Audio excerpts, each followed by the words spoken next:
Vamos arrancando. A ver, el otro día nos quedamos viendo el punto 2.1. El último que vimos era 2.1.4, el derecho como instrumento de control social, que os recuerdo tenía dos dimensiones: corrección del comportamiento y orientación, socialización de conductas. ¿Vale? Nos pasamos al punto 2.2, ¿qué funciones cumple el derecho? A ver, es un poco engañoso el título porque uno podría pensar que aquí lo que vamos a ver es una lista de cuáles son las funciones del derecho. Pero esto no sé si es muy útil, sospecho que no. Y lo que vamos a hacer, en cambio, es presentar una serie de clasificaciones de las funciones, no tanto del derecho en su conjunto, sino de determinadas normas o de normas individualmente consideradas. ¿Para qué? Para que seáis capaces de, en un momento determinado, poder hacer un análisis funcional de una norma, de para qué sirve una determinada norma. Esta clasificación de por sí no os va a decir qué tipo de norma cumple, qué tipo de función cumple una determinada norma, pero sí a tratar de ver determinadas funciones o aportaciones que puede realizar una norma. ¿Vale? Vamos a ver 5 clasificaciones diferentes que son independientes, en el sentido de que vamos a poder tomar una norma y ver si es primaria o secundaria, directa o indirecta, positiva, negativa o disfunción, manifiesta o latente, premial, promocional, represiva y preventiva. A ver, no es incompatible, o sea, una misma norma la podemos meter, o podemos meter una de las funciones o la función que cumple una norma en cada una de estas clasificaciones. Pero ojo, que una misma norma puede cumplir varias funciones a la vez, ¿vale? Como veremos, una misma norma puede cumplir una función primaria y una función secundaria, ¿vale? Arrancamos entonces, ¿vale? Empezamos con 2.2.1, primarias y secundarias.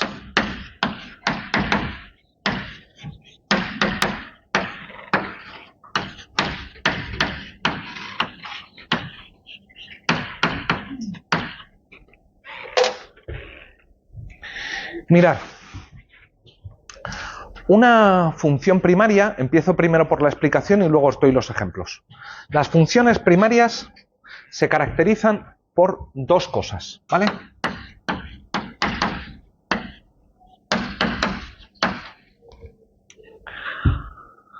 Uno, la aportación que hacen a la sociedad, la función, beneficia a toda la sociedad, ¿vale?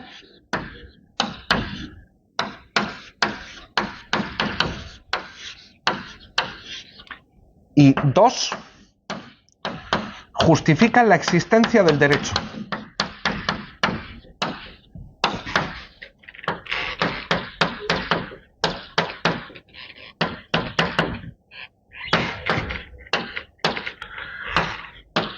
Haciendo un alarde de imaginación, las secundarias, ¿cuáles son?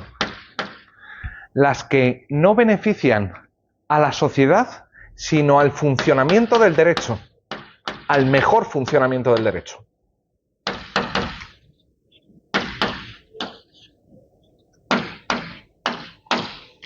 Y dos, están justificadas en las primarias.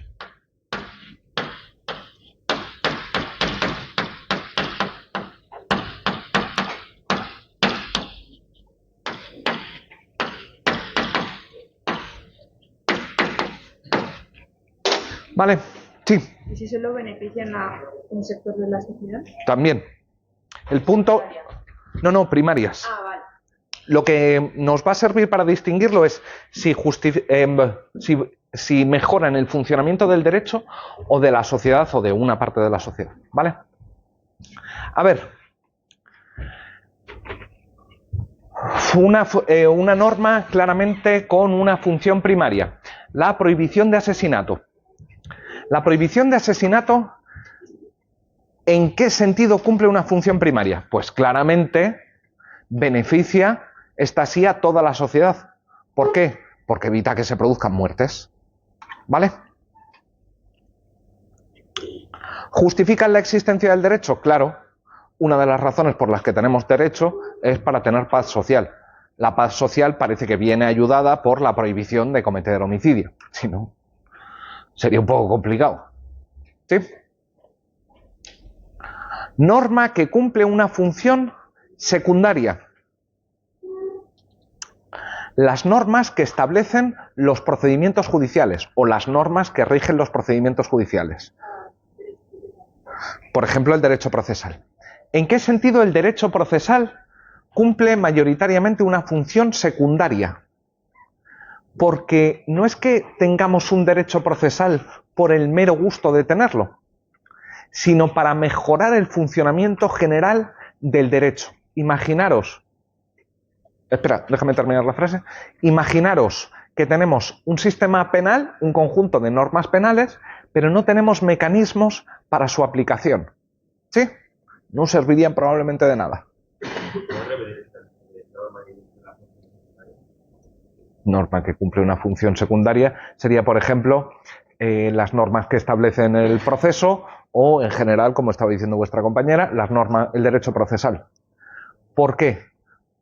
Y repito, porque no son cosas que de por sí justifiquen la existencia del derecho. O, por ejemplo, no es que tengamos impuestos por el mero gusto de tener impuestos. No, es para que funcione mejor todo el ordenamiento y toda la sociedad. ¿Sí? Para que después, mediante el derecho, podamos realizar determinadas inversiones. ¿Sí? Claro, la justificación de tener un proceso o de tener impuestos, ¿dónde se encuentra? En las funciones primarias. ¿Para qué tenemos normas procesales? Para poder aplicar el resto de normas. ¿Sí? ¿Para qué tenemos impuestos? Para poder redistribuir bienes o lo que queráis. ¿Bien? ¿Se entiende esta primera diferencia? Bien. Hay casos en los que una norma puede cumplir las dos funciones. Por ejemplo, resultáis condenados en primera instancia por un delito, ¿vale? Y tenéis recurso para apelar esa sentencia, ¿sí? Para que un juez posterior revise el doble grado procesal.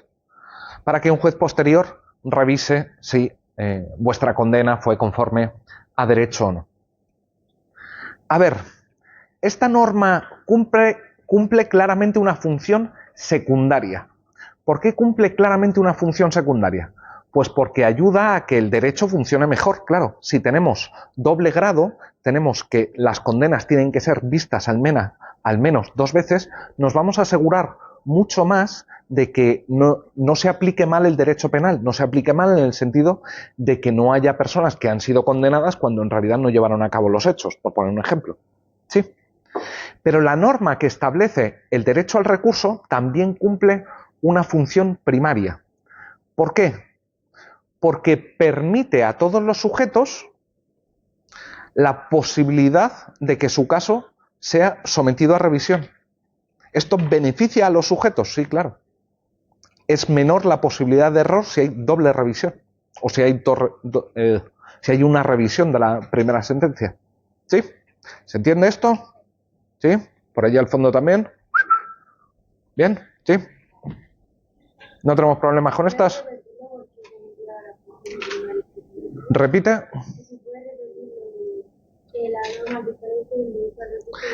A ver, el derecho al recurso, o sea, cumple una función secundaria y una función primaria, ¿vale? ¿Por qué función secundaria?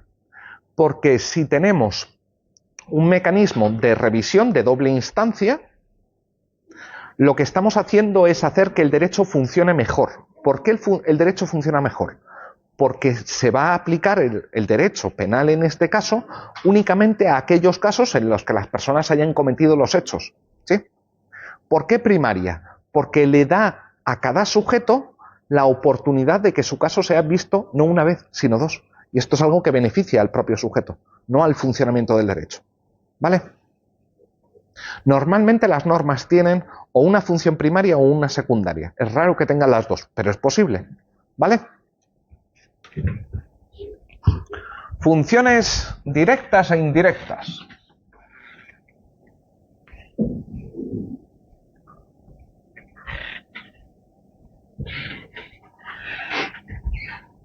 Estas, de hecho, ya nos han salido.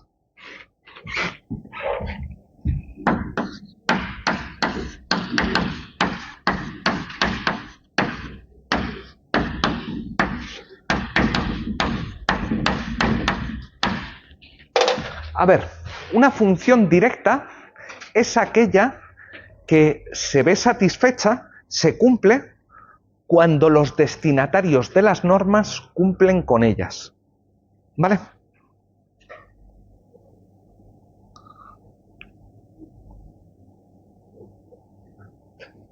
¿Qué quiere decir esto? La norma que prohíbe la tortura. ¿Cuándo se ve satisfecha la norma que prohíbe la tortura? ¿Cuándo se ve satisfecha su función directa? Joder, cuando no se tortura a nadie. Cuando se cumple o no se lleva a cabo el comportamiento previsto. La norma que obliga a pagar impuestos, ¿cuándo ve satisfecha su función primaria? Cuando la gente efectivamente paga sus impuestos. ¿Sí? Repito, las directas se ven satisfechas con el cumplimiento de la norma, al cumplirse o al llevarse a cabo el comportamiento previsto en la norma. ¿Qué son las funciones indirectas? Las funciones indirectas, que ya nos salieron, son aquellas que se ven satisfechas por la mera presencia de la norma.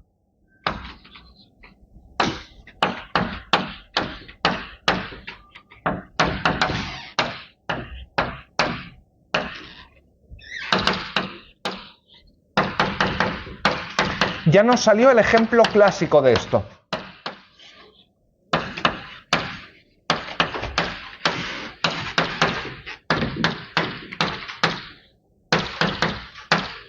Una norma que, por el hecho de estar en el ordenamiento, ya cumple una función.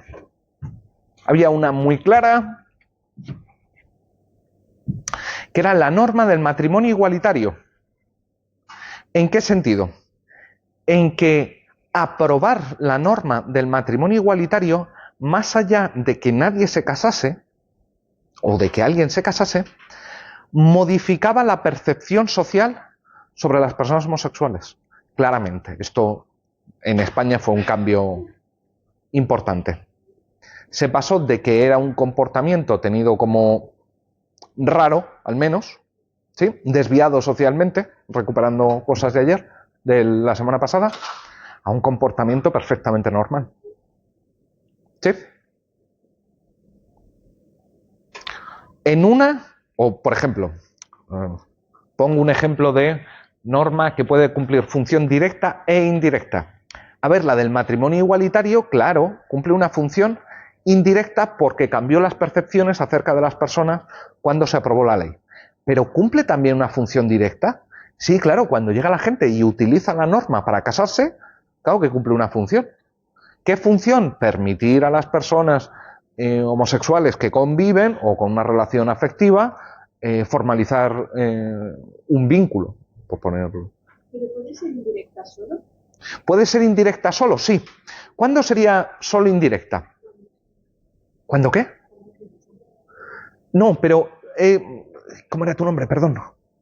Margarita, perdona. Lo que está diciendo Margarita no es que no se casen, sino una norma que no se pueda cumplir o que nunca se vaya a dar la función directa. También tenemos casos de estos. Cuando tienes normas meramente simbólicas.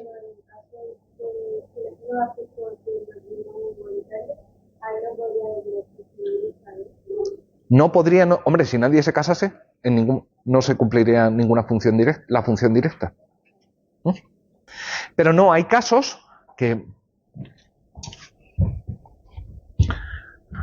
se conoce como legislación simbólica, que no nos suelen gustar mucho a los abogados y abogadas, juristas, mejor dicho, en el que lo único que se pretende es crear impacto con la norma, pero no aplicarla nunca. ¿Vale? Pongamos, yo que sé, que establezco una norma para perseguir a genocidas. ¿Sí? Las posibilidades de que la norma para perseguir a los genocidas se apliquen son súper complicadas. Súper complicadas. Es muy difícil coger a un genocida y juzgarlo. Hay casos, pero no son muchos. Hay muchos más genocidas que genocidas juzgados. Claro, esta norma cumple una función simbólica. ¿Por qué? Porque la mera presencia pretende y consigue decirle, cuidado, cuidado que si cometes un genocidio es horca, por ejemplo. ¿Sí? Es pena de muerte. Y ahí, coño, te lo piensas un poco, dices, no. Que cumpla una función directa ya es más discutible. ¿Vale? Directas, satisfacción, se cumplen cuando se satisface el comportamiento previsto, en este caso no cometer homicidio, no cometer genocidio. Simbólica, por la mera presencia de la norma. Ya el hecho de que esté la norma te echa un poco para atrás. ¿Vale? ¿Bien?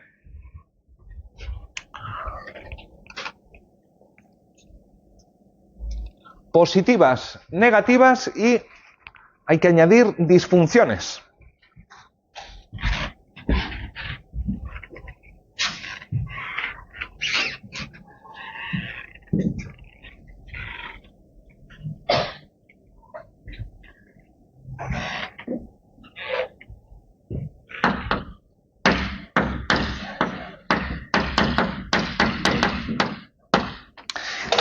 Si os acordáis, cuando estuvimos viendo la semana pasada el concepto de función, yo os dije, cuidado, cuidado que el concepto de función biológica está cargado valorativamente de manera positiva.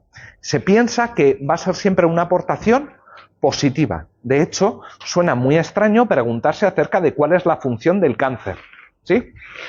¿Por qué? Porque no realiza una aportación positiva, sino negativa. Pero nosotros nos tenemos que desprender de este elemento valorativo y pensar que una norma puede tener una función positiva, una función negativa e incluso una disfunción.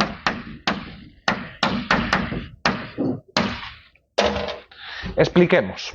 A ver, ¿cuándo una norma cumple una función positiva? Bueno, pues cuando consideramos que la aportación que realiza es buena. La valoramos desde un punto de vista moral como algo bueno.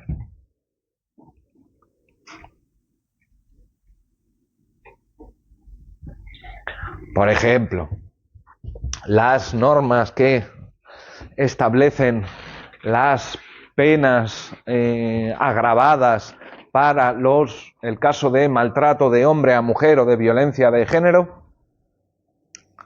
Alguien podrá decir que no, bueno, pongamos que consideramos que es bueno porque pensamos que está reduciendo la violencia simbólica hacia las mujeres o lo que queráis. ¿Sí? Pero alguien podría decir, ok, se pretendía violencia cero contra las mujeres, o este era el ideal. ¿Qué es lo que ha pasado? Que los objetivos no se han alcanzado.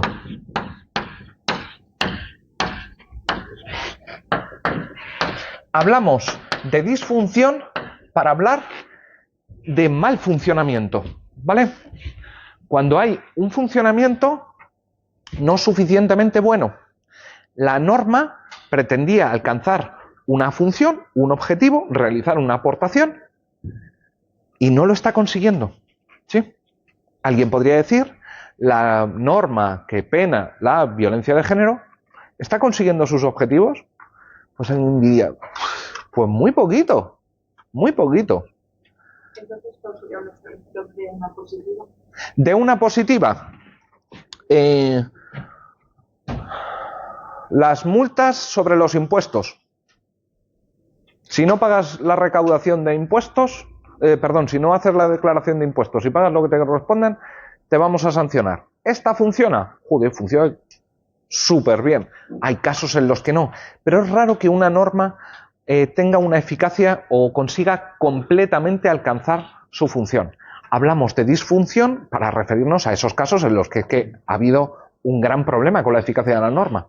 Lo que se pretendía y lo que se ha conseguido dista mucho.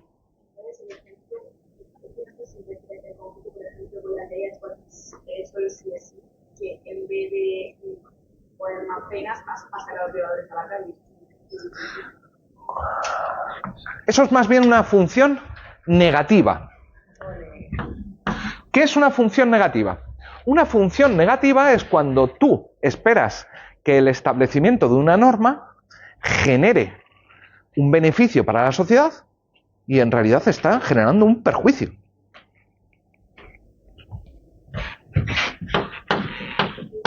¿Tenemos casos de esto? Pues mirar, aparte del que ha comentado vuestra compañera, el caso más sangrante es el del derecho penal globalmente considerado. Dices, a ver, ¿el derecho penal cumple una función negativa? Una no, varias. Pero hay una muy en concreto. O tengo una en mente. Mirar, si vosotros queréis aprender, yo qué sé, a robar, a estafar, a secuestrar, cosas así, ¿sabéis lo que tenéis que hacer? Ir a la cárcel. ¿Por qué? Porque está comprobado que la mejor escuela del crimen es la cárcel. Hay mucho tiempo para no hacer absolutamente nada y aprender todas las maldades imaginables. De hecho, aunque pensamos o tratamos, pensamos que la pena debería de tener un carácter socializador, que las personas vuelvan a formar parte de la sociedad, en muchos casos sucede justo lo contrario, que se convierten en delincuentes más sofisticados. ¿Sí? ¿Pero qué vas a hacer? ¿Dejarlos en la calle? No, yo no estoy diciendo eso. Lo que estoy diciendo es que es una función negativa que cumple el derecho penal. Habrá que o bien comérnosla, o aceptarla, o bien revisar nuestra política penal. ¿Sí? Entonces, ¿cuál sería un ejemplo de una norma disfuncional? Una norma disfuncional... Yo también había pensado en el ejemplo de la de sí. No, yo estoy pensando no en la del solo sí es sí, sino cuando en su momento se reformó el Código Penal para establecer penas agravadas en el trato de maltrato, en el caso de maltrato. ¿Sí? ¿Se consiguió el objetivo? No completamente, desde luego. Sí. ¿El derecho penal cumple las tres? Mira, para no hacer un análisis tan a lo grande, ahí lo que sería aconsejable no es tomar el derecho penal en su conjunto, sino ir tomando normas individualmente. Por ejemplo, la prohibición de conducir un coche con una determinada tasa de alcohol, penado, o sea, sancionado penalmente. ¿Cumple una función positiva? Claramente. Las normas que establecen los delitos contra los trabajadores funcionan.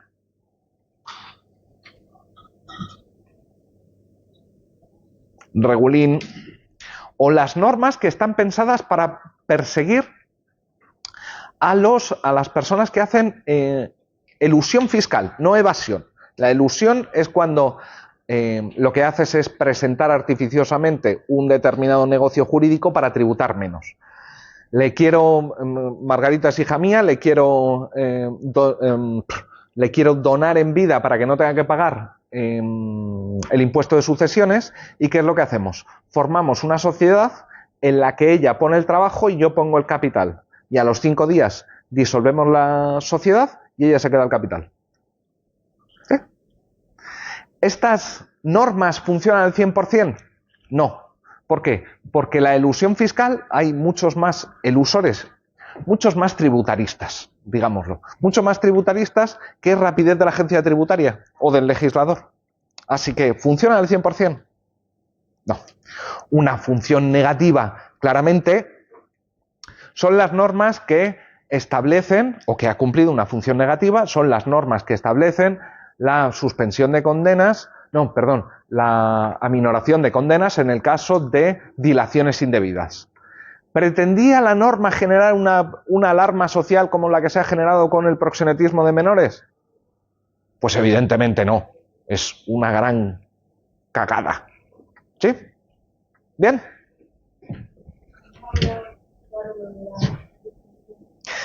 A ver, tú ponte que tienes, por decirlo así, sí, que tienes un teléfono, un smartphone, pero que sin embargo la tarjeta gráfica es malilla y hace que no consigas ver bien los vídeos porque se te va parando.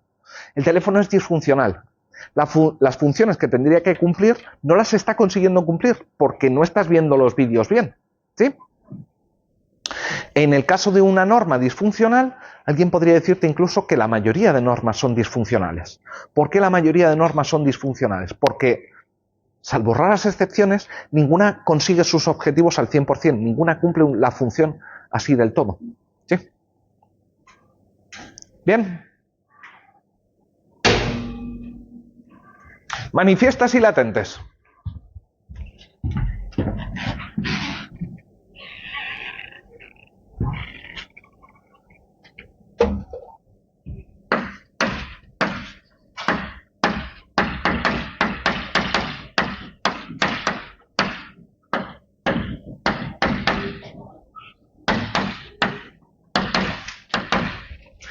A ver, decimos que una función es manifiesta cuando es deseada o querida por su autor y o esperable.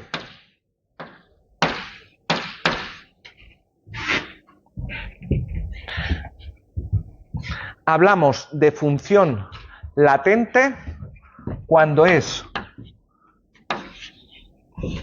no ha sido deseada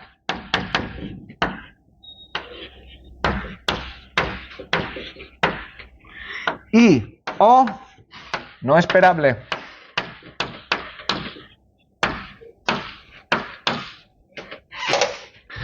A ver, una matización. No ha sido deseada, no ha sido deseada que no. ¿Sí? Simplemente hay ausencia de voluntad, no una voluntad de que no. ¿Se entiende esto? ¿No? A ver, yo puedo querer que no uséis ordenador. O puedo tener simplemente no voluntad, simplemente carezco de voluntad respecto de que tengáis el ordenador o no. ¿Sí? En un caso hay ausencia, en el otro sí hay una voluntad, pero de que omitáis o que hagáis no. ¿Sí? Bien. Cuidado que esta distinción es un poco tramposa. Deseada por el autor de la norma, esto parece medio claro. Muchas veces en las exposiciones de motivo de las leyes nos encontramos con explícitamente cuáles son los fines perseguidos o las funciones que pretende perseguir el legislador con una determinada norma. Pero metemos también en las manifiestas las que son esperables. ¿En qué sentido? A ver, si tenemos que el legislador no quiere una determinada función o no quiere que la norma cumpla una determinada función, pero sabe que es inevitable, ¿es esperable? Claro. Por ejemplo, si instauro una norma, yo qué sé, sobre cómo voy a encarcelar a las personas culpables de terrorismo, ¿vale? Y la norma me dice que lo que voy a hacer es meterlos todos en una misma cárcel, idea que se ha practicado durante mucho tiempo en muchos lugares. ¿Sí? ¿Por qué? Porque los quiero tener controlados, porque quiero que el flujo de información sea más limitado, bla, bla, bla, bla. Hay 1,5 millones de razones para hacerlo. Pero sé que inevitablemente va a suceder que va a haber mucho diálogo entre ellos. Para lo bueno y para lo malo. Pero va a haber mucho diálogo entre ellos. ¿Es esperable? Claro que sí, sí. Inevitable, de hecho. ¿No entiendes qué parte? En general. En general. También el haber llegado justo. Ya. Ve. A ver, venga. No sea un legislador de una ley y que esta no sea ni deseada ni esperada. No es que no sea ni deseada ni esperable. Es que puede cumplir una función que no sea ni deseada ni esperable, en el sentido de que simplemente pensabas que iba a cumplir una función y está cumpliendo otra. El ejemplo nos lo ha dado vuestra compañera Olga de manera muy buena. Ley del solo sí es sí. ¿Qué es lo que pasó? Lo que se pretendía era aumentar las penas a las personas que hubiesen cometido abuso sexual. Resultado no esperado, no esperable, que salieron a la calle un montón de personas que estaban con condenas de abuso sexual. ¿Sí? Pero eso se anunció, hubo gente antes que sí que dijo que iba a pasar eso. Lo que pasa es que no les hicieron mucho caso. Entonces, solo si no es esperable para el legislador. Sí, cuando no es esperable para el legislador. Y esa es la ley. Sí. Lo que no entendía es el ejemplo que ha puesto de la persecución del terrorismo. O sea, Vale. En la persecución del terrorismo puedo poner penas que sean muy específicas y condenar a la gente a ir a un determinado centro penitenciario. Todos al mismo centro penitenciario. ¿Sí? ¿Por qué? Porque los quiero aislar del resto de presos. ¿Sí? Esto es la función manifiesta. ¿Sí? Pretendo esto, pretendo aislarlos del resto de presos. Función que puede que no me espere. Pues a lo mejor que lo que se produce es una nueva banda terrorista dentro. ¿Y esto me lo espero? No. Y esa como es manifiesta. Como No había dicho que esa era una manifiesta. la primera manifiesta, la segunda estoy diciendo que latente. Si se monta una nueva banda terrorista dentro, desde luego una cosa es, había puesto de ejemplo de manifiesta en el segundo sentido, que hablen entre ellos. Esto va a ser inevitable, ¿sí? Pero una cosa que desde luego no estoy esperando o que no he podido prever es que a partir de tener a todos los presos juntos en la misma cárcel se forme una nueva banda terrorista. Esto sí que no. O sea, que puede pasar que se manifiesta latente. No, una misma norma puede cumplir una función manifiesta y una función latente. ¿Vale? No es que pase de una a otra. entonces puede ser deseado y inesperable. Deseada y no esperable. ¿Deseada por quién? ¿Cómo se la percepción? ¿Cómo hacemos que sea manifiesta y latente? No, que sea manifiesta y latente, no. Lo que estoy diciendo es que una misma norma puede cumplir dos funciones diferentes, ¿vale? Una manifiesta, otra latente.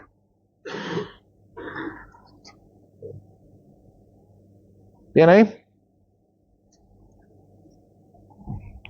Vamos con el último tipo.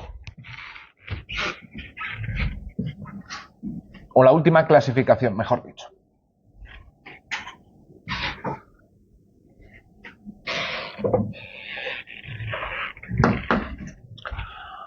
Funciones. Premial. Promocional.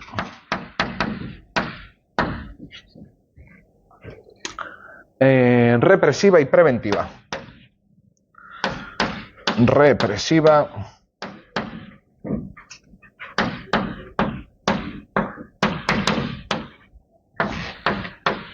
y preventiva. Mirar, Norberto Bobbio, el que ya nos ha salido un montón de veces, Norberto Bobbio, a eso de los años 70, sí, puso encima de la mesa una crítica a la mayoría de la teoría del derecho. ¿En qué consistía esta crítica? Los móviles guardaicos. Esa no era la crítica, sino que era la mayoría de la teoría del derecho lo que está haciendo es reconstruir todo el derecho como si aquel cumpliese únicamente la función de castigar.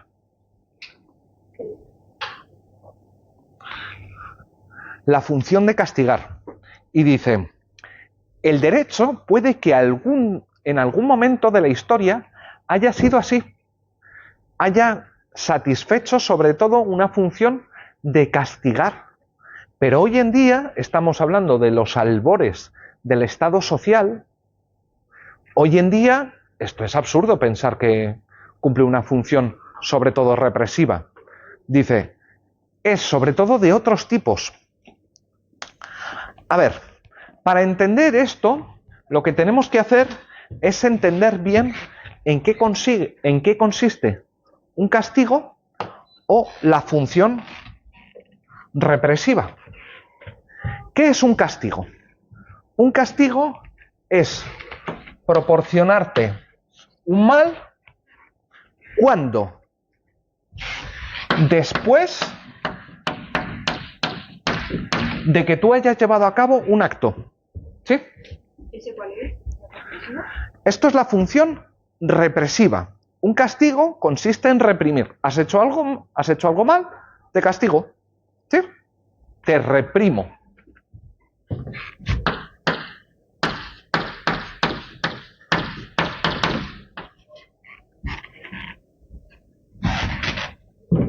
Pero claro,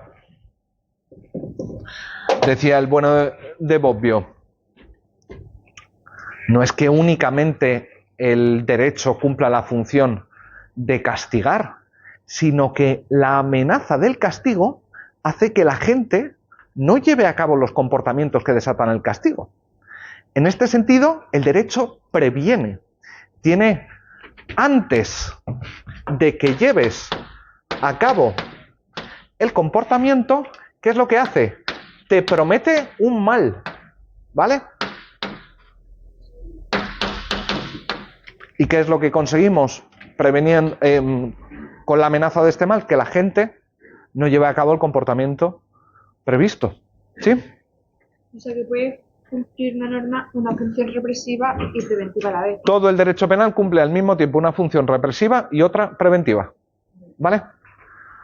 Por un lado amenaza, pero por el otro, como incumplas, castiga. ¿Sí? ¿Cómo has dicho que se llama el de Bobbio?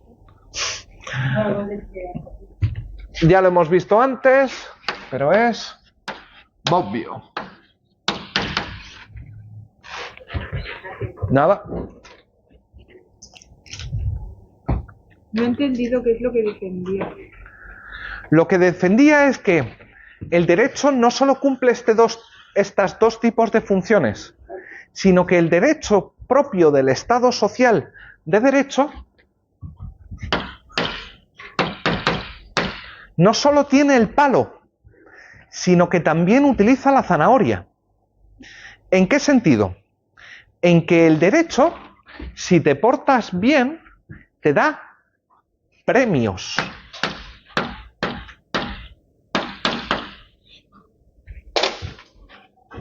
Uy, ¿cómo es esto que el derecho te da premios? ¿Alguien se ha llevado el premio de final de carrera o algo así? ¿Alguien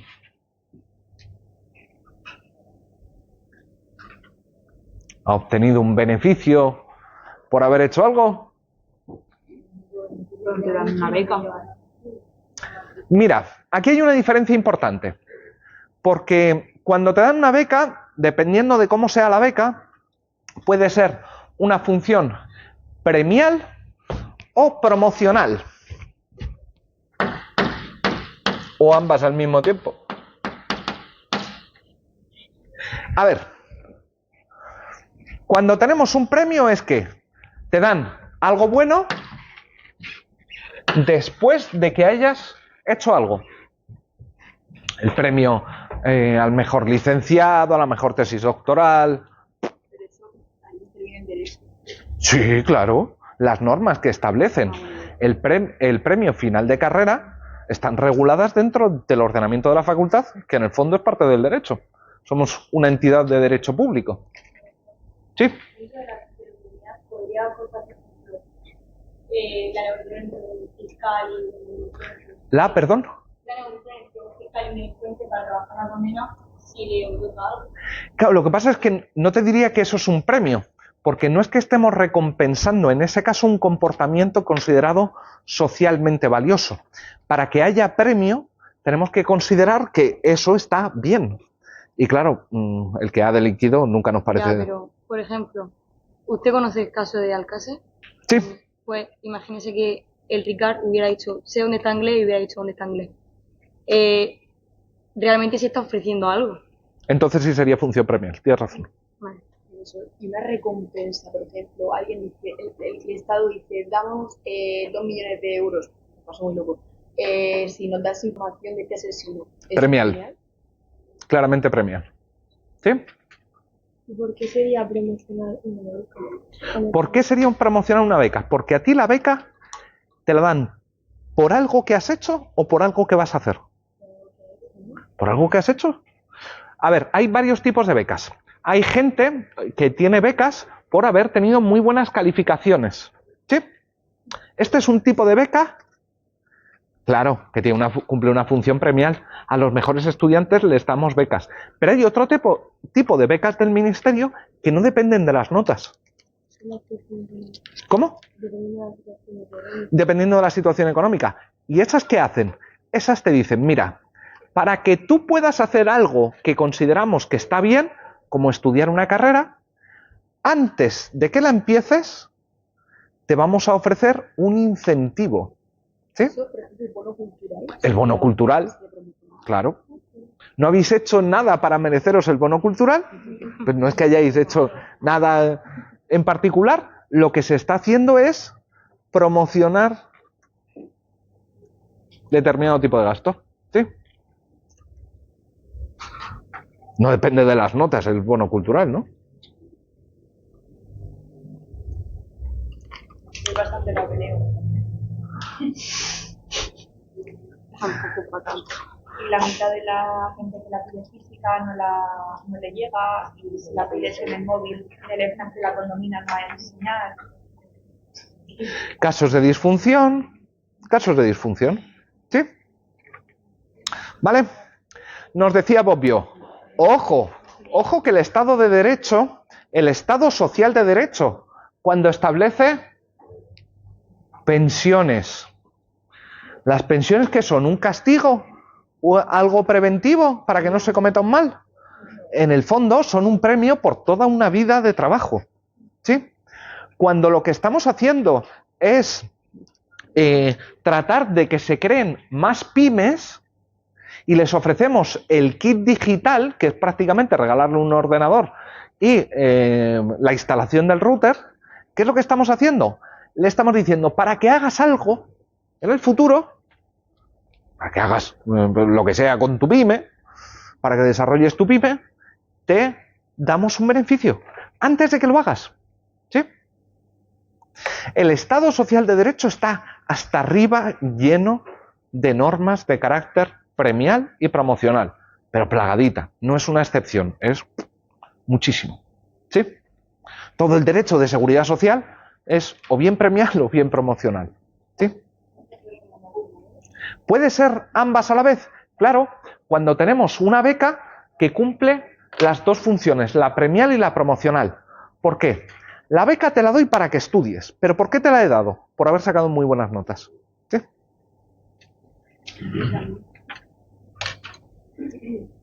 ¿Bien ahí? ¿Me dicen qué hora es? Menos 6. Menos 5. Vamos cambiando. A ver.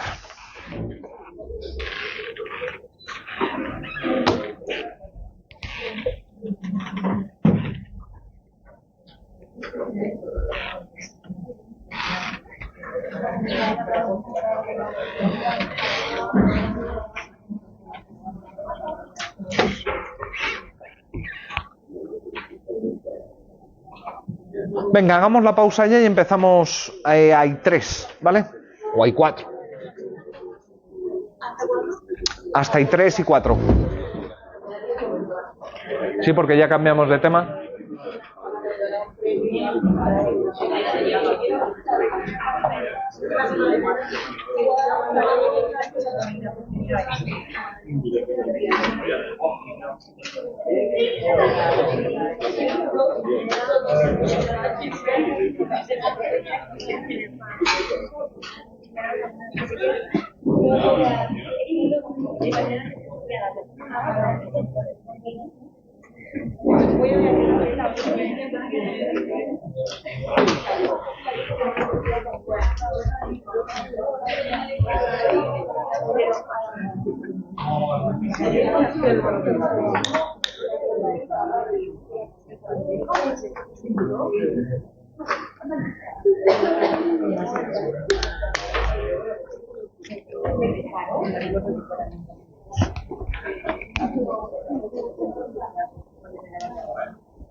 Seguimos y pasamos al tema 3, ¿vale?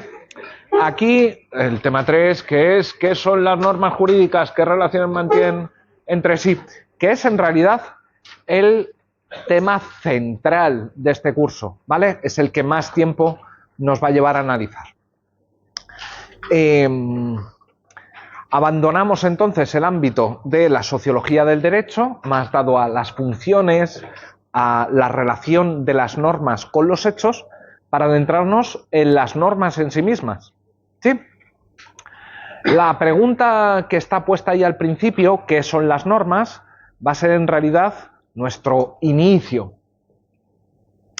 Luego veremos que una vez que hayamos respondido a esta pregunta, podemos avanzar más en el entendimiento de qué es esto del derecho. ¿Sí? Bueno.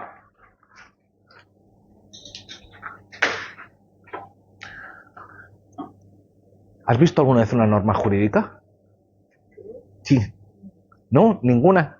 ¿No has visto ninguna prohibición de fumar o cosas?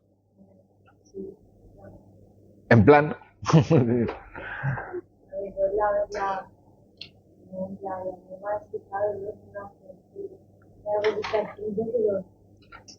Es algo que está escrito, pero... La gente no sabe, pero Hombre, hay gente que no lo sabe. El desconocimiento de la norma no significa que pueda saltártela.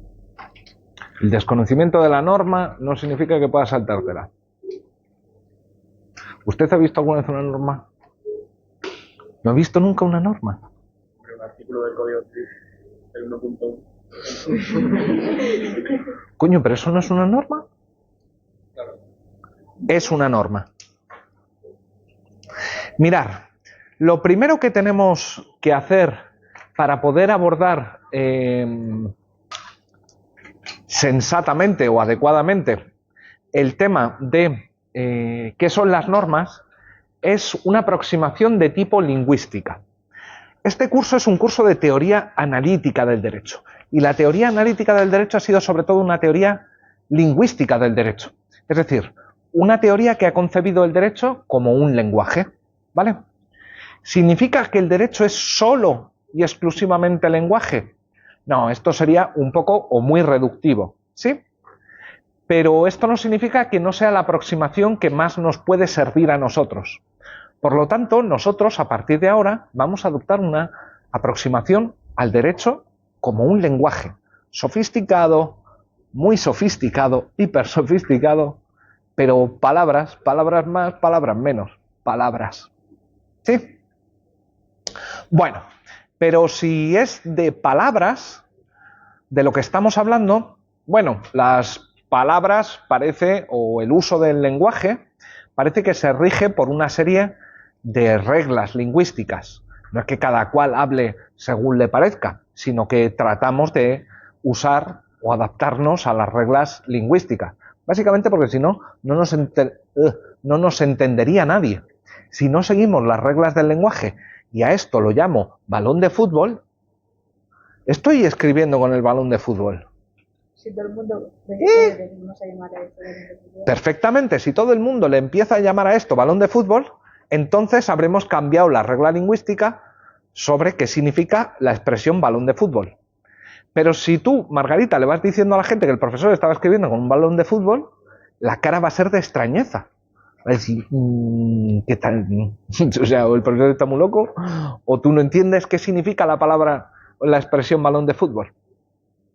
Mirar, nuestro lenguaje se estructura al menos en 3 grupos de normas.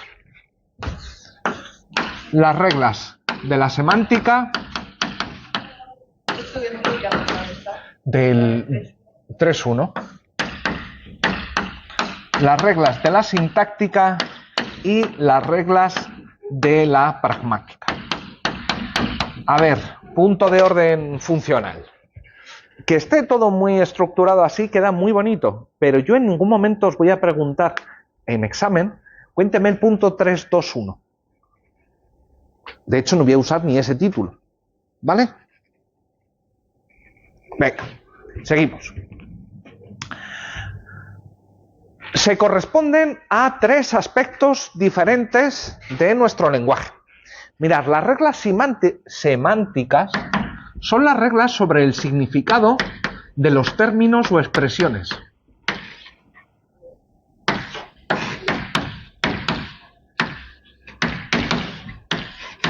Términos o expresiones. Pueden ser términos o términos agrupados, como balón de fútbol. ¿Sí? Esto es básicamente lo que te encuentras en el diccionario. Tú coges el diccionario y ¿qué es lo que te encuentras? Te encuentras una serie de reglas acerca de cómo se puede usar una palabra. ¿Sí? Si miran el verbo, yo qué sé, el término coger, verán que el verbo significa tomar algo y en Latinoamérica algo muy diferente. ¿Sí? Bien. No son, sin embargo, las únicas reglas que tiene el español o cualquier otra lengua. Imaginaros a alguien que hablase como Yoda, que dijese, gusta jamón, yo, mucho, me. Pero el significado de cada una de las palabras las entendemos, pero hay algo que ahí no está funcionando.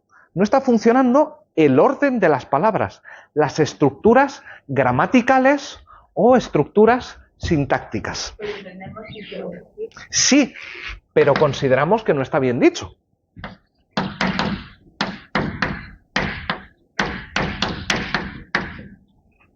Uy, sintáctica. He vuelto a escribir lo mismo 2 veces. Estructura. ¿Cuáles las reglas de uso? No de una determinada palabra, sino de los conjuntos de palabras para hacer oraciones significativas. ¿Sí? Mirad. Desde el punto de vista sintáctico, nosotros podemos identificar al menos 3 modos lingüísticos, ¿vale?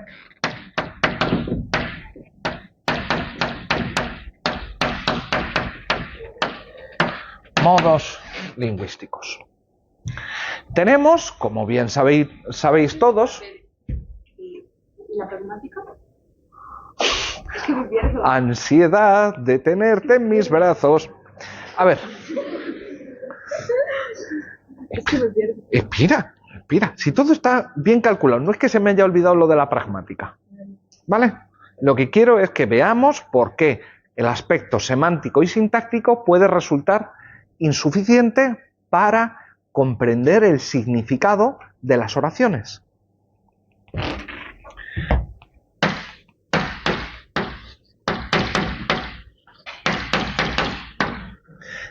En primer lugar tenemos el modo indicativo. Después viene la I. ¿En qué consiste el modo indicativo? Bueno, pues en señalar, indicar que hay... ¿Estaba haciendo un crucigrama? No. En señalar algo de la realidad empírica, de señalar algo respecto de la realidad empírica. Hoy es martes, las persianas están bajadas, Pedro juega al fútbol. ¿Cómo era tu nombre? Victoria. Victoria hace un crucigrama. en clase de teoría del derecho. Ah, pues. No, tranquila, pero que si es modo indicativo, no hay reproche ninguno. Yo simplemente lo que estoy es señalando algo.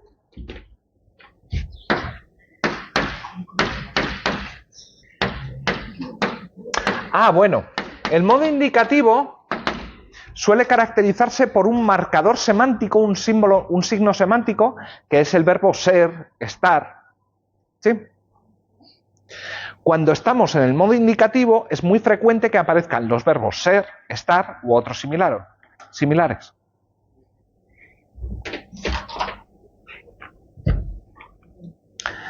¿Qué es el modo interrogativo? ¿O en qué consiste el modo interrogativo? Pues cuando lo que estoy haciendo es solicitarle una información a mi interlocutor. ¿Qué hora es? ¿Está lloviendo? ¿Salimos esta noche? ¿Sí? Digamos que aquí lo que estoy haciendo es reclamar información.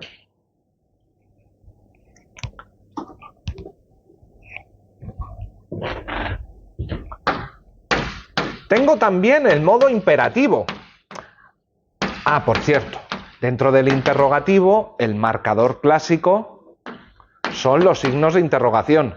Si una oración tiene signos de interrogación al inicio y al final, pues qué duda cabe que es una oración interrogativa. En el imperativo, ¿qué es lo que estoy diciendo? Una orden, le estoy diciendo a alguien que deje de hacer crucigramas, que lea, que usted váyase de clase, cosas así, ¿sí? Claro, está marcado por el uso del verbo deber ser, el término obligatorio, el término prohibido, ¿sí? También tenemos el modo exhortativo.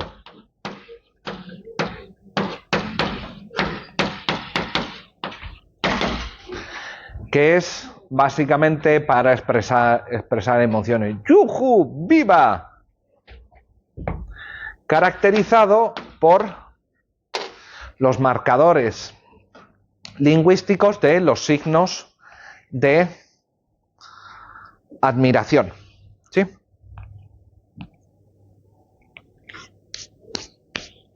¿Les importaría callarse? Oración claramente en modo interrogativo. Sí, ¿no? Yo lo que estoy haciendo con esa oración es solicitar una información.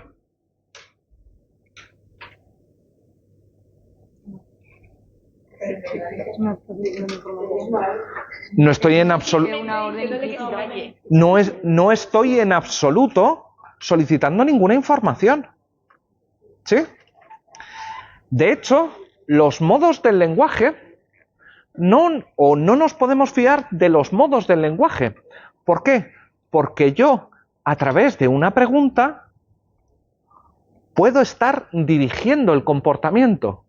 Si yo les digo, ¿les importaría callarse? No estoy preguntando absolutamente nada. Estoy, como estaban diciendo, dando una orden implícita o mandando algo. ¿Sí? Lo mismo que si yo les digo, si siguen hablando, lo que sucederá es que el examen será mucho más difícil. El modo es claramente indicativo, porque estoy transmitiendo una información. Más bien eso parece una amenaza. ¿Sí? Claro, con base en la semántica y en la sintáctica, nosotros podemos captar gran parte del fenómeno lingüístico, pero no todo. ¿Por qué? Porque puedo decirle a alguien, ¿le importaría callarse? ¿Puede soltar el boli? ¿Sí? O puedo decirle, pues a lo mejor puede suceder que si siguen hablando les echo de clase. Puede suceder. ¿Sí? Así que esto nos vale, pero muy poquito. De hecho, Esto es peligrosísimo en derecho, fiarnos de los modos lingüísticos. ¿Por qué? Porque el legislador raramente te dice, debes hacer esto, cállate, deje de reírse. Es raro que el legislador haga esto. ¿Qué es lo que hace el legislador?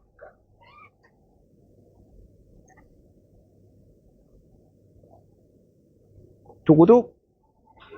Mirar, lo más frecuente, sobre todo en una norma penal, es que el legislador te diga, quien cometiese usurpación será condenado a pena entre 1 y 3 años de cárcel. ¿Sí? A ver, si nosotros analizamos ese enunciado, quien cometa hurto será condenado a, yo qué sé, o entre 1 y 3 años de cárcel.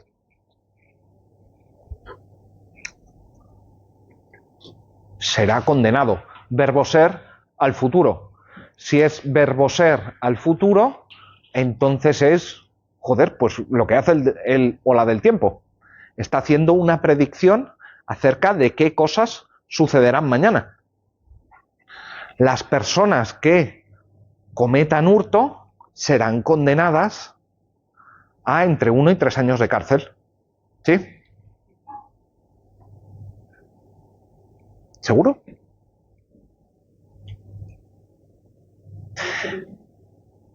Solo las personas que pillen haciendo. Pero entonces el BOE, el Boletín Oficial del Estado, es similar al horóscopo.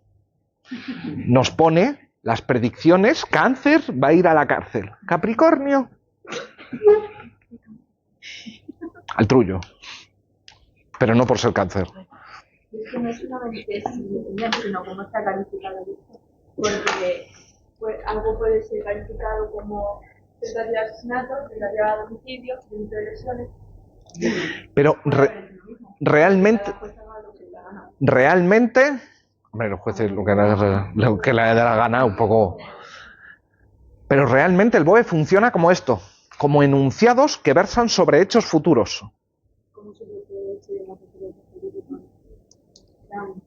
En plan. No, en la norma jurídica, el supuesto de hecho, que es algo que puede pasar, y la consecuencia que tendría psicológicamente el supuesto de hecho. Pero entre causa, supuesto de hecho y consecuencia se da una relación de causalidad, de probabilidad. Claro. Sí. ¿Sí? A la de una, a la de dos. Cuidado. El legislador, ¿creemos que el legislador tiene la intención pragmática, lo que pretende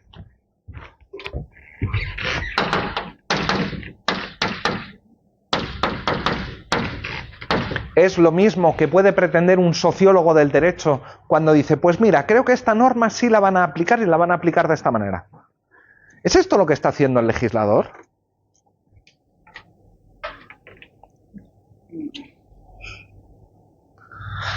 Si yo les digo, miren que quien hable en clase igual lo tiene, si llega a un 4,9, igual lo tiene un poco más complicado que si no hubiese hablado en clase para aprobar la asignatura. ¿Pensáis que estoy haciendo una predicción? ¿Qué puñetas voy a estar haciendo una predicción? Lo que estoy haciendo es amenazaros. Lo que está haciendo el legislador cuando os dice quien cometiese hurto irá de 1 a 3 años a la cárcel, está, en cierto sentido, amenazándoos. Está dirigiendo vuestro comportamiento, pero no está describiendo absolutamente nada. Ningún hecho, y menos ningún hecho futuro. Lo que está diciendo es que las personas que cometan hurto deben ser condenadas a entre 1 y 3 años de prisión. Así que nosotros nos vamos a deshacer de los modos lingüísticos que responden únicamente a la estructura semántica y sintáctica y vamos a ver la función de los enunciados a través de las intenciones o la función que cumplen en el lenguaje. Y aquí se pueden hacer múltiples distinciones, pero la que nos interesa sobre todo es distinguir entre el lenguaje o función descriptiva del lenguaje y función directiva. Algunos lo llaman normativa. En cuarto os cuento por qué prefiero llamarlo directiva. ¿Vale?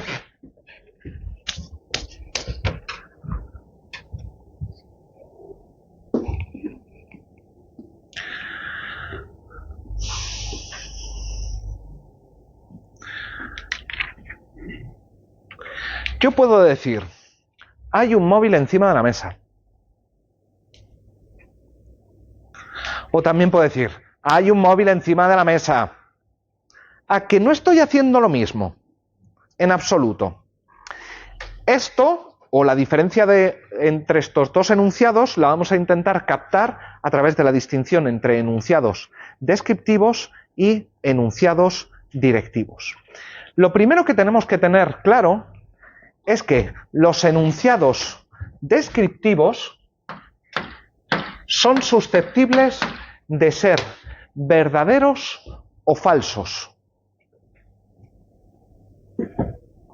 Si yo les digo, está lloviendo, me pueden decir, no, falso.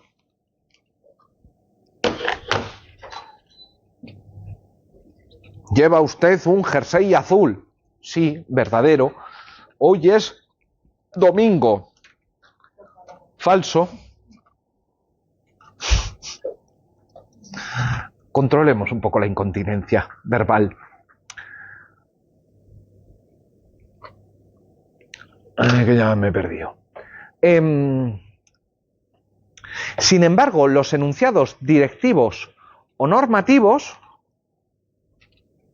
analicemos el enunciado que acabo de utilizar. Controlemos la incontinencia verbal. ¿Alguien me podría decir a esto? Pues no, o es injusto, o menudo gilipollas, también se me podría decir perfectamente. Pero lo que seguro que no me van a decir es falso. Porque no tendría sentido. Si yo les digo, váyase de clase, me dice falso. Parece el principio de un chiste, como que no tiene sentido. Claro, ¿por qué no tiene sentido? Porque los enunciados directivos no tienen valores de verdad. No puedo decir que sean ni verdaderos ni falsos. Yo te digo, oye, vete, o te aconsejo que vengas más a clase. Yo qué sé. Tú me dices falso, te voy a decir, falso el que... ¿Sí? No tiene sentido. ¿Sí?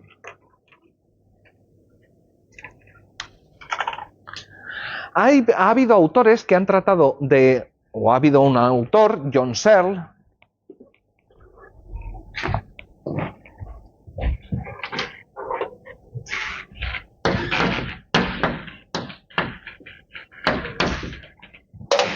que ha tratado de explicar esto mediante la noción de dirección de ajuste.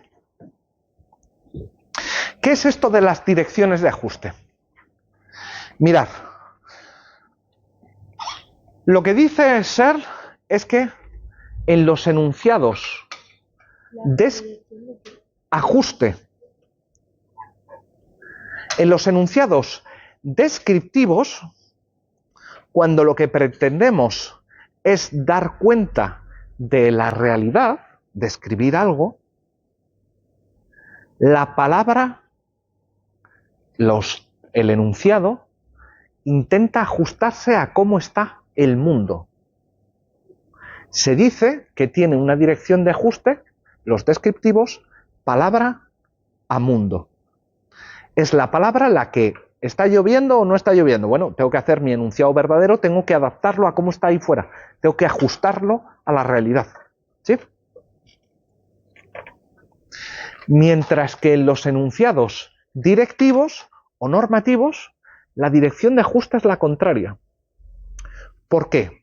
Porque con un enunciado directivo o normativo no pretendo describir la realidad, pretendo cambiar la realidad. ¿Sí?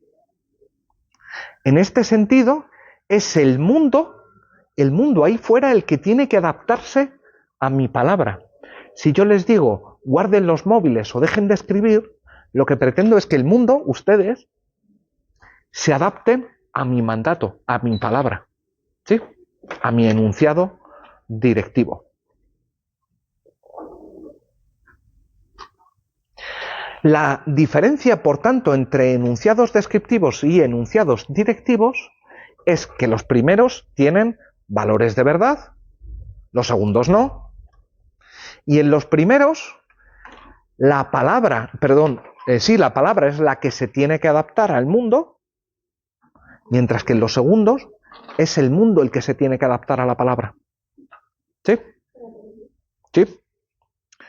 Tenemos dos criterios para distinguir. El primero es valores de verdad o falsedad, sí en los enunciados descriptivos, no en los enunciados directivos. Y además tenemos el criterio de las direcciones de ajuste. Decimos que en los enunciados descriptivos la palabra se tiene que adaptar al mundo, la palabra se tiene que ajustar al mundo, dirección de ajuste, palabra a mundo. Mientras que en los enunciados directivos es el mundo el que se tiene que adaptar a las palabras. ¿Sí? Es el mundo el que tiene que cambiar su conformación para ser coherente con el enunciado. ¿Sí? Dirección de ajuste, mundo, palabra. ¿Bien?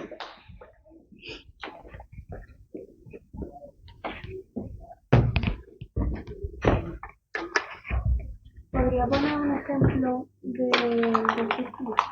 De enunciado descriptivo. ¿Cómo era tu nombre? Jennifer. Enunciado descriptivo. Jennifer me ha pedido que ponga un ejemplo. ¿Qué estoy haciendo ahí? Describiendo una realidad.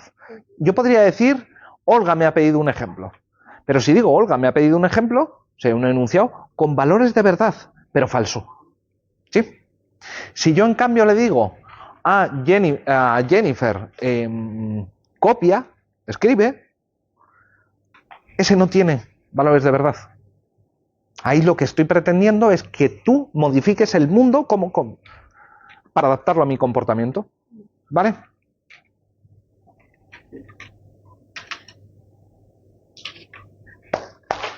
¿Tenemos claro esto? Vale. Pero todo esto está dentro de la función pragmática, ¿verdad?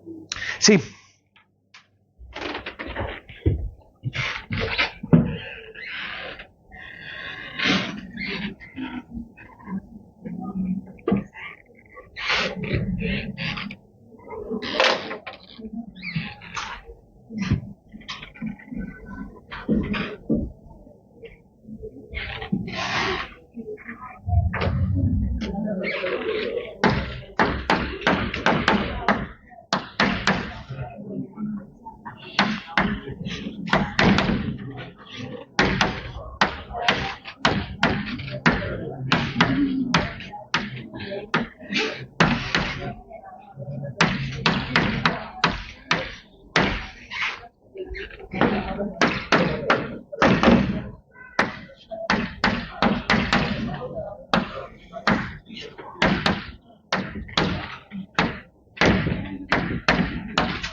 A ver.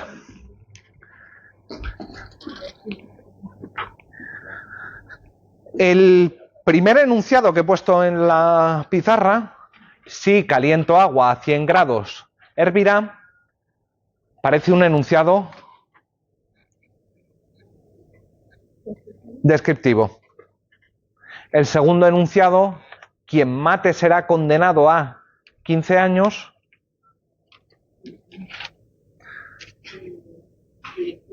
es un enunciado directivo.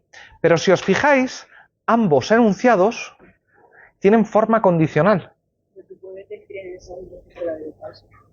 En el segundo puedes decir que será verdadero o falso. Depende. de con qué intención pragmática se haya puesto este enunciado. Si esto te lo encuentras en el Código Penal, ya te digo yo que no puedes decir que es verdadero o falso. Si esto te lo encuentras en un libro de sociología jurídica, ahí sí puedes decir que es verdadero o falso. Por eso hemos dicho que reglas sintácticas y semánticas no nos resultan suficientes para establecer el significado, porque depende del contexto y de las intenciones del sujeto. ¿Sí? Pero si os fijáis, ambos enunciados tienen una característica común muy simpática, y es que ambos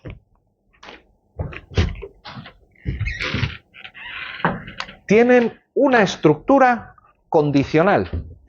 La condición se ve en las comas. No pongo comas, pongo el símbolo de condición. ¿Vale? Aquí. Si A, entonces B. Si A, entonces B. Tanto en el enunciado 1 como en el enunciado 2, los dos enunciados los puedo formalizar mediante estructuras condicionales. Si A, entonces sucede B. Si A, entonces B, en los dos. El punto es, o lo que me interesa que veamos o veáis, es la diferencia que hay entre estos enunciados. Porque cuando ponemos la noción de consecuencia, o perdón, sí, la de consecuencia. No, no es la de consecuencia.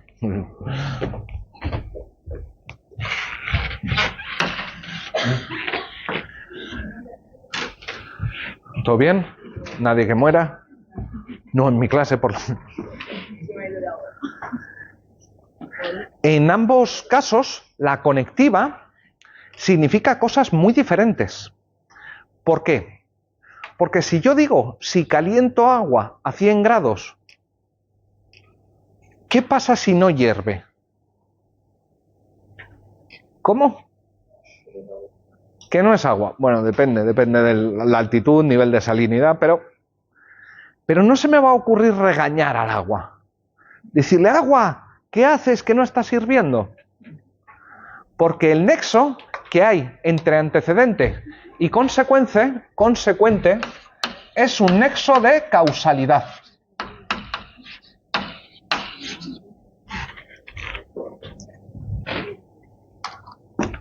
¿Qué quiere decir ahí causalidad? Que si se da el supuesto de hecho, la condición, entonces, seguro, necesariamente, se va a producir la consecuencia.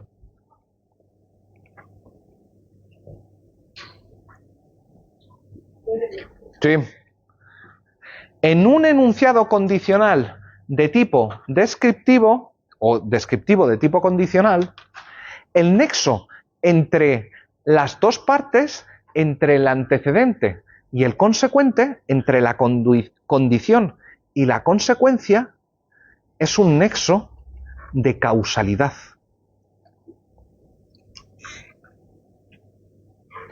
Si yo tiro esta tiza al suelo, se romperá. Es algo que si se dan las condiciones de soltar la tiza, necesariamente, más allá de mi voluntad, la tiza se va a romper. ¿Sí? Causa-efecto. Sin embargo, en los enunciados directivos, quien mate, consecuencia, será condenado a 15 años. A ver, si esto fuese un nexo causal o un nexo natural, sería fantástico. ¿Sabéis por qué? Porque si alguien matase, si fuese un nexo causal, lo que sucedería es que casi por arte de magia, esa persona y aparecería inmediatamente en la cárcel. Si fuese un nexo de si alguien mata realmente son 15 años de cárcel, sería maravilloso, porque no tendría que suceder nada más en medio. ¿Sí? Simplemente sería como magia, aceptar, Perfecto, maravilloso. Claro, es que este no es un vínculo de causalidad, sino que el vínculo entre supuesto de hecho y consecuencia es un símbolo que Kelsen llamó de imputación. ¿Sí? Por eso, aunque el legislador diga que será condenado, ¿Qué sería un enunciado condicional directivo? ¿el qué sería o por qué sería? Si es Es un enunciado directivo de tipo condicional. Un enunciado condicional es aquel en el que si se da el antecedente o supuesto de hecho, se da el consecuente. Lo que pasa es que no es lo mismo un enunciado condicional descriptivo en el que la relación entre el antecedente y el consecuente es una relación de causalidad, que cuando estamos, frente a un enunciado condicional pero de tipo directivo en el que el nexo entre antecedente y consecuente es de imputación, de deber ser. ¿Sí? Bien, estaba comprobando que tenía el dedo entero. Me alegro. ¿Esto queda claro? Cuando el legislador usa el modo indicativo, el futuro del modo indicativo, no está estableciendo una relación de causalidad. Está estableciendo una relación de imputación. Cuando dice quien mate deberá ser castigado. En el primero, la consecuencia en el enunciado descriptivo condicional, la consecuencia se va a seguir independientemente de nuestra voluntad. En el segundo no. En el segundo depende de que nosotros hagamos cosas. ¿Sí? Que nosotros llevemos a cabo determinados comportamientos para que ese sujeto termine en la cárcel. ¿Sí? Pero el primero también depende de que determinados comportamientos para que se cumpla. Sí, pero lo que depende es que tú realices el antecedente, el supuesto, calentar el agua a 100 grados. Pero si tú calientas el agua a 100 grados, no puedes evitar que hierva. Mientras que en el segundo, aunque alguien mate, yo sí puedo evitar que termine 15 años en la cárcel. Si no llevo a cabo los comportamientos requeridos en cuanto a funcionario judicial, no se va a llevar a cabo. ¿Sí? No hay relación de causalidad. Hay relación de deber ser, de imputación, en términos de Kelsen. ¿Sí? Bien, gracias.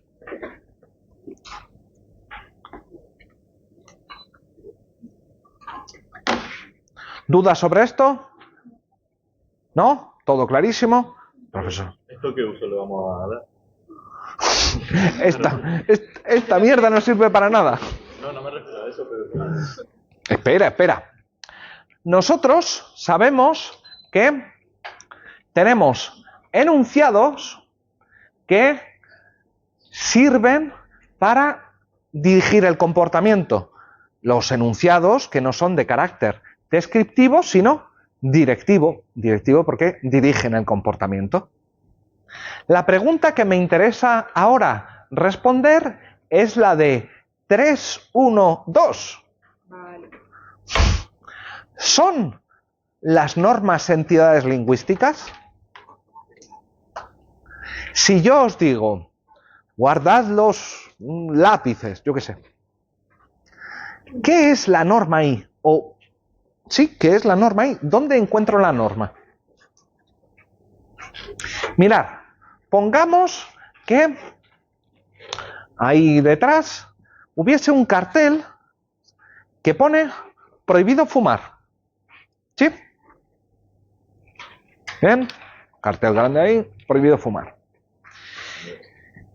Y yo llego, cojo un destornillador, desatornillo el cartel y me llevo el cartel. ¿Me llevo la norma? No. ¿Estáis seguros? Bueno, Si aceptáis que no me puedo llevar la norma, entonces estáis presuponiendo que las normas no son entidades lingüísticas. Para esto nos sirve. ¿Son las normas entidades lingüísticas? Vuestra primera intuición es no. Espera un segundo, Olga. ¿Hay alguien que crea que son entidades lingüísticas? Pues no pasa nada. Sí, sí. ¿Por qué piensas que son entidades lingüísticas?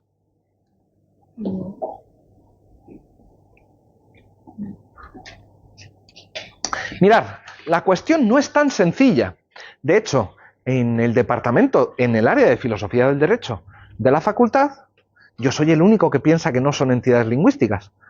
Los otros profesores sí piensan que son entidades lingüísticas, pero a mí me resulta muy raro poder subirme a una silla, desatornillar un cartel y llevarme una norma. ¿Sí? Hay otros profesores que piensan que las normas son inscripciones lingüísticas. Margarita. Haces eso con, no es una señal de gráfico, un stop, el paseo y lo quitas. Nadie sabe que estaba ahí.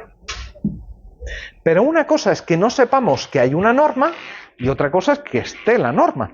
Son dos cosas diferentes. Uno, desde luego, ignora muchas normas, yo que sé, del código de aguas. Pero las normas son normas.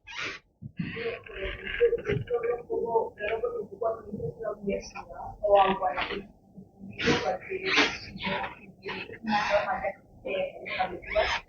creo que cuando tú que tienes a un sitio, tú tienes que hacer como término de los sitios, tú estás sabiendo que hay el tipo de norma, aunque yo lo ponga en mayúsculas, tú sabes que eso no se puede hacer. Vale. ¿Sabes si tienes derecho a revisión de examen? ¿Y sabes si tienes derecho a algo si crees que el profesor aún así te ha corregido mal? ¿Eh? ¿Sabes quién tiene que llevar a cabo esa segunda revisión? Hay un montón de normas que desconocemos y que sin embargo están ahí. Desde luego uno puede llegar a la universidad y pensar que hay normas que van de suyo. En realidad la mayoría de normas universitarias no las conocemos ni los profesores. No tenemos ni idea. Pero eso no significa que no estén ahí. Pregunto. Mirad, sí, os lo voy a contar. Yo, que cuando tenía vuestra edad o un poquito más joven, era un poco puncarra o tenía ideas un poco medio anarquistas, que mejor que meter a un anarquista en una facultad de Derecho. ¿Qué podía salir mal? Siempre tuve la fantasía cuando me contaron en la carrera que debajo de la cámara, del Congreso de los Diputados hay una cámara acorazada donde están los originales de las leyes. Los originales. Y claro, a mí en su momento me contaron que las normas eran enunciados. Y a mí, con mi maldad habitual, dije, o sea, que si entro con un lanzallamas en la cámara acorazada y quemo los originales de las leyes, estoy destruyendo el derecho español. ¡Ya! Claro, la idea es... alguien podría decir, ¿y las copias?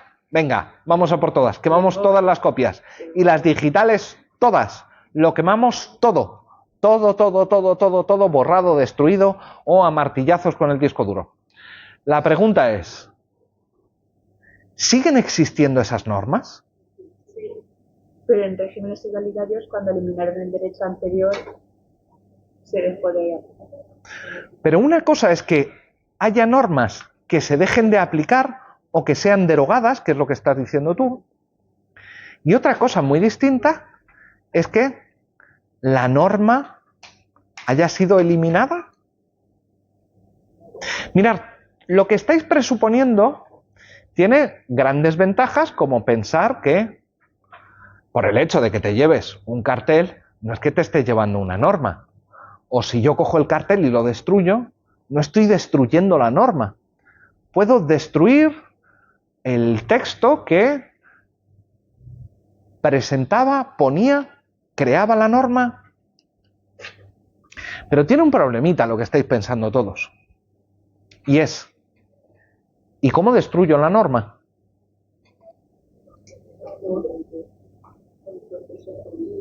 Con un proceso jurídico, lo que puedo hacer normalmente es derogar, vamos a decir.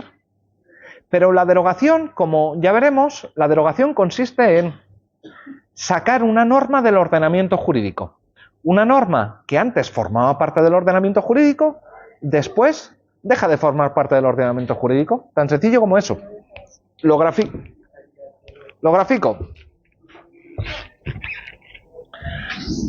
Tenemos que en un momento temporal 1 hay una norma N1 que forma parte del conjunto derecho español. ¿Vale?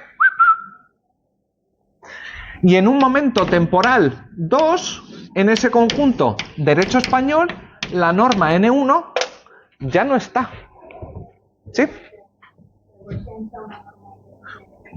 Porque la hemos creado nosotros, si quieres, en un momento temporal 0.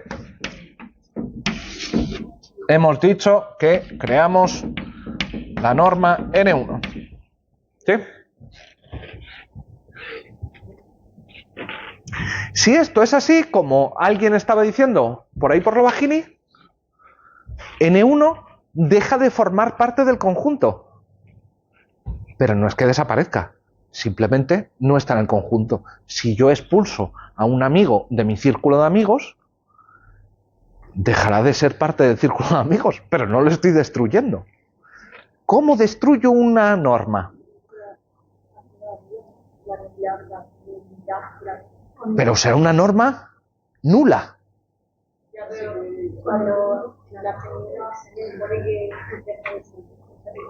No, dejará de ser aplicable, de poder de formar parte del ordenamiento, de surtir efectos jurídicos, pero destruirla.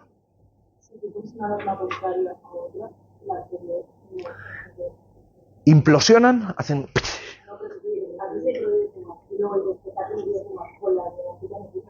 ¿No sirve o deja de existir? Pero por ejemplo,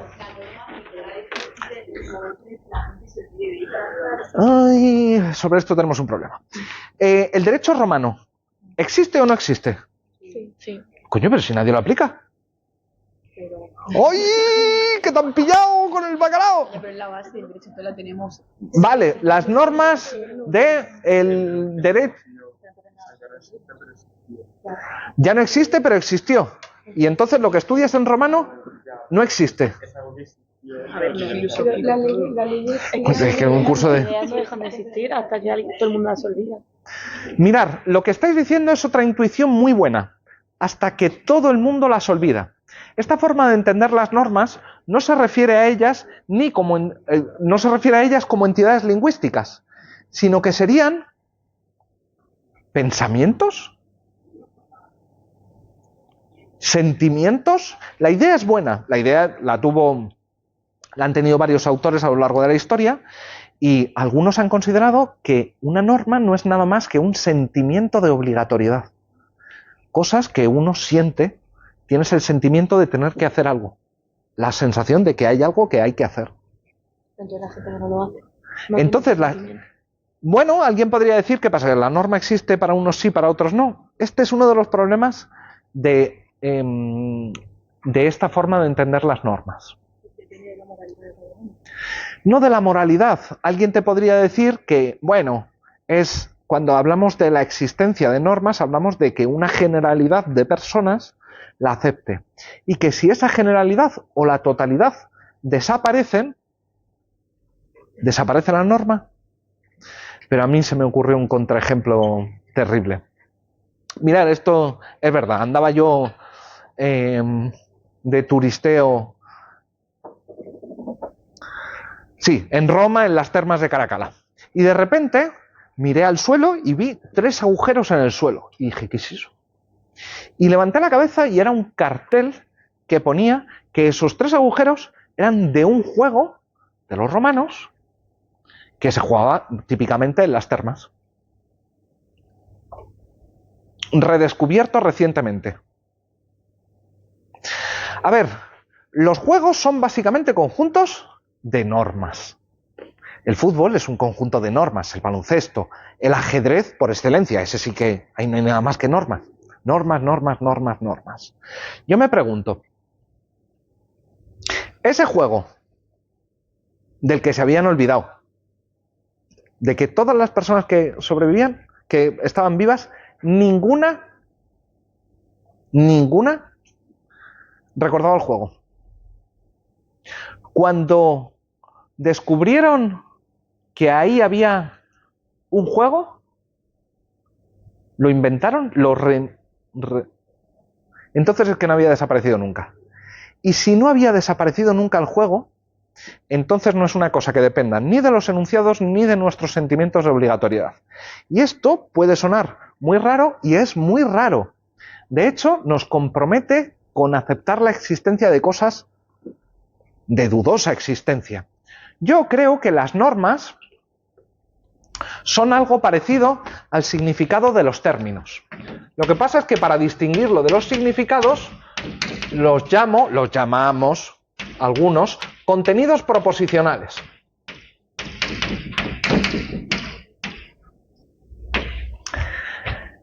¿Qué serían entonces las normas? Pues mirad, la forma más sencilla de entenderlo es diciendo, pero esto lo tendremos que revisar, es diciendo que una norma, aquí tenemos un enunciado que pone prohibido fumar. Una norma va a ser el significado. ¿El significado de qué? El significado de un enunciado directivo.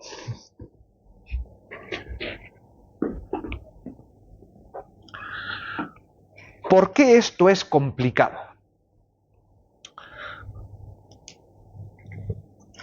Bueno, complicado es, pero ¿por qué resulta problemático? ¿Sabes quién es Harry Potter? ¿Quién es Harry Potter? ¿O qué es Harry Potter? Pues, no Harry Potter es una persona ficticia.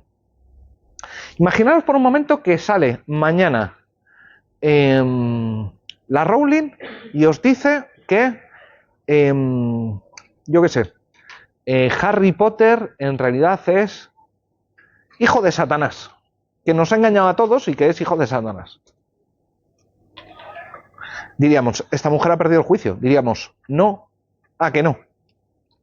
A ver, claramente Harry Potter no es Daniel Radcliffe. Daniel Radcliffe, el actor que interpreta el papel de Harry Potter, no es el mismo Harry Potter. Él interpreta el papel de Harry Potter. Si yo quemo los libros de Harry Potter, ¿desaparece Harry Potter?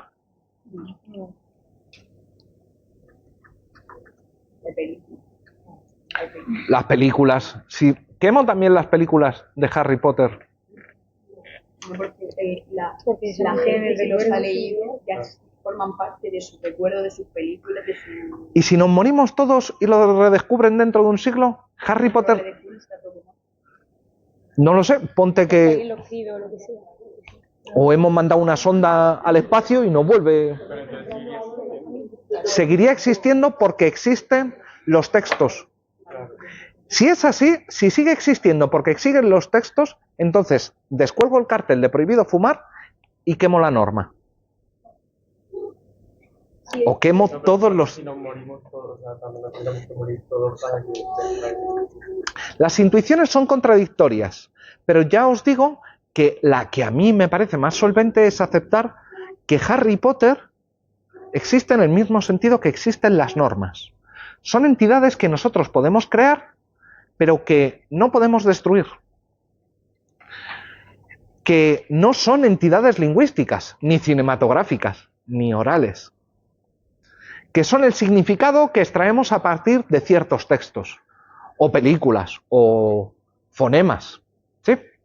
Pero no son los textos mismos. Por eso nosotros vamos a distinguir entre los enunciados. ¿Un enunciado qué es? Pues un enunciado es una entidad lingüística, un fragmento del lenguaje. ¿Sí? Y una norma, que es algo que parece dependiente de una entidad lingüística. Pero ojo, no son lo mismo. No son entidades lingüísticas. Esto les compromete a ustedes con una metafísica amplia, pero bueno, ¿existen que existe Harry Potter? Pues si aceptan que existe Harry Potter, acéptenme que existen las normas como entidades meramente intencionales. Y el próximo día os explico esto.